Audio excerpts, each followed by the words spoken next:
School service কমিশনের 2016 সালের সম্পূর্ণ নিয়োগ প্রক্রিয়া বাতিল করে দিয়েছে সুপ্রিম কোর্ট।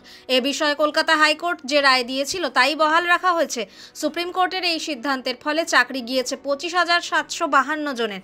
আদালত জানিয়েছে, অযোগ্য বলে যাদের চিহ্নিত করা গিয়েছে তাদের বেতনও ফেরত দিতে হবে। যাদের চিহ্নিত করা যায়নি তাদের বেতন ফেরত দেওয়ার প্রয়োজন নেই।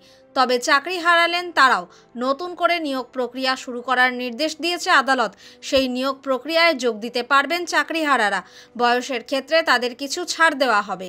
সুপ্রিম কোর্ট জানিয়েছে, চাকরিহারাদের মধ্যে যারা এর আগে অন্য কোনো সরকারি দফতরে চাকরি করতেন তাদের 3 মাসের মধ্যে নিয়োগ প্রক্রিয়া সম্পন্ন করে পূর্বের পদে ফিরিয়ে দিতে হবে।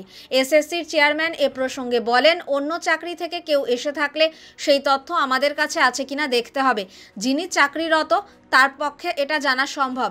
তিনি পুরনো চাকরিতে ফিরে যাওয়ার আবেদন করবেন। প্রয়োজনে সুপার নিউমেরারি পদ তৈরি করা যেতে পারে। এসএসসির চেয়ারম্যান আরও বলেন, 2-1 সপ্তাহের মধ্যে আমাদের নিয়োগ প্রক্রিয়া শুরু করতে হবে। তার জন্য আমরা প্রস্তুত। আইনজীবীর সঙ্গে সরকারের সঙ্গে আমাদের আলোচনা হয়েছে।